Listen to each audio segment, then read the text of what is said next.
Hi everyone, my name is Sidra Rana and I'm a 2018 Schulich leader at the University of Toronto, and I'll be introducing the first speaker for today.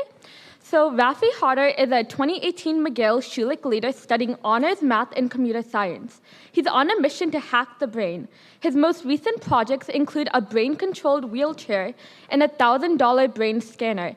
He spent the summer interning at Google X, Google's moonshot factory. We welcome Raffi to the stage to present his leader talk, Hacking the Brain.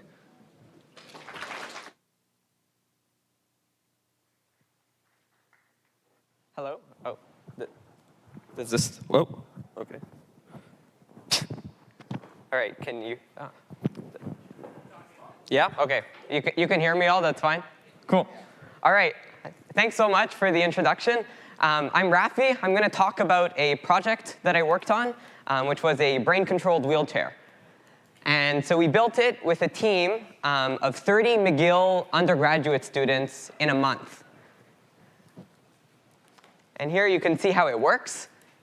It looks kind of like science fiction. You just imagine moving left, specifically moving your left hand, and the wheelchair turns left. Or you imagine moving your right hand, and the wheelchair turns right. So I'm going to tell you a little bit about how we did it. EEG is a very, very messy signal. In addition to that, we were using a very cheap low-fidelity system that costs about $500, which is about 2 orders of magnitude less expensive than the tens of thousands of dollars that you would expect in an EEG system with many, many, many more electrodes. We built an entire pipeline ranging from data collection all the way until controlling the actual hardware of the wheelchair. So first, we collected our own data. And the reason for this was that we had machine learning models that were learning to recognize what moving your left hand means and what thinking about moving your right hand means. And so we collected a bunch of data on ourselves and rewarded people for coming with cookies. We even built our own software to collect the data more efficiently.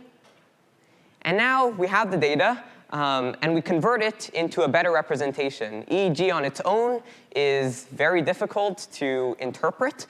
So here you can see a better representation that's looking at the frequency domain is in the y-axis, and the x-axis is time, as opposed to on the left, where the y-axis is amplitude.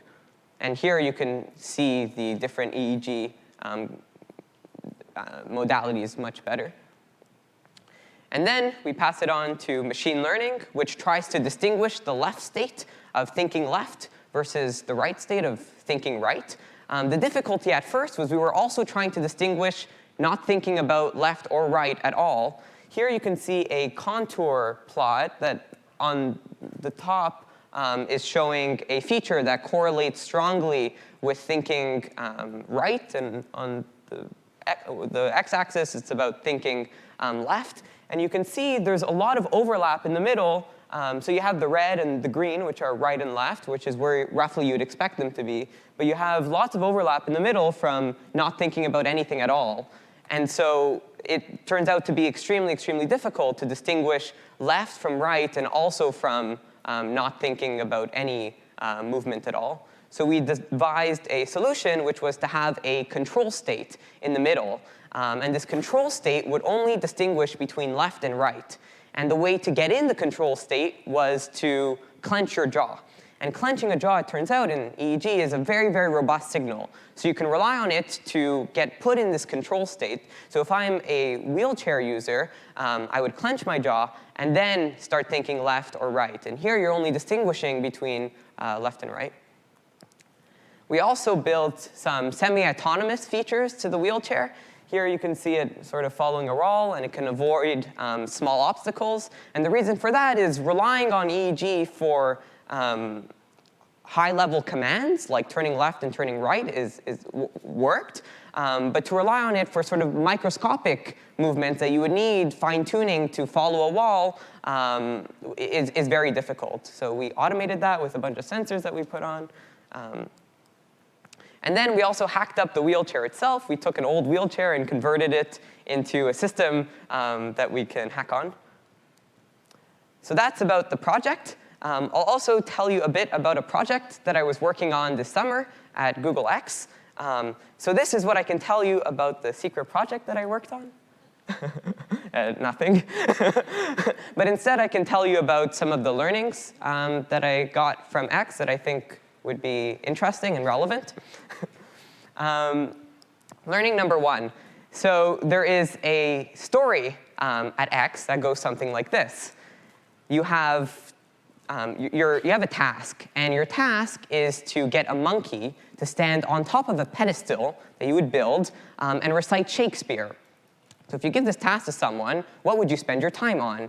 You would not spend your time, at least if you're wise, not spend your time on building the actual pedestal. You would focus all your energy into getting this monkey to recite Shakespeare. That's the hard problem. But this is an analogy for things that happen in industry where a lot of people will tackle the least difficult problem first. And that makes some sense because you'll get rewarded by your manager. Your manager will say, wow, you built a really great pedestal. But they might not say, oh, wow, you've been thinking really hard about this monkey problem. It's a different reward system. And so the saying at X is tackle the monkey first, the hardest part. The second thing I learned was that experts help a lot. I hadn't realized this before, as most of my learnings were from things that I taught myself online. But having experts near me was extremely, extremely helpful. So when you're learning online or by yourself, you're scavenging through Google, banging your head against the wall until you finally find some resource that's able to explain to you the topic well. But then that resource has many prerequisites. So you have to go and learn the prerequisites and do that same process, banging your head against the wall until you can finally get back to the original source and then understand it. And this takes a lot of time. Going to an expert, you can just ask them a question, and they'll be able to answer very, very briefly. And not only that, but they'll help you pose better questions as well. So I hadn't realized this. And the third thing is a lot of things at X sound like science fiction. And I never realized this until being at X, is that I really, really love to work on things that sound like science fiction.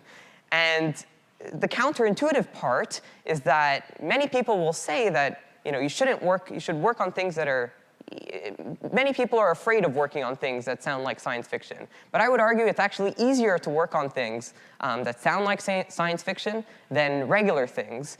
One is, it's incredibly motivating to work on things that sound like science fiction, and it's very easy to get other people motivated to come and help you towards this cause. And the other reason is that naturally, not many people will tackle these very difficult problems, so you have less competition. So that's all I wanted to say.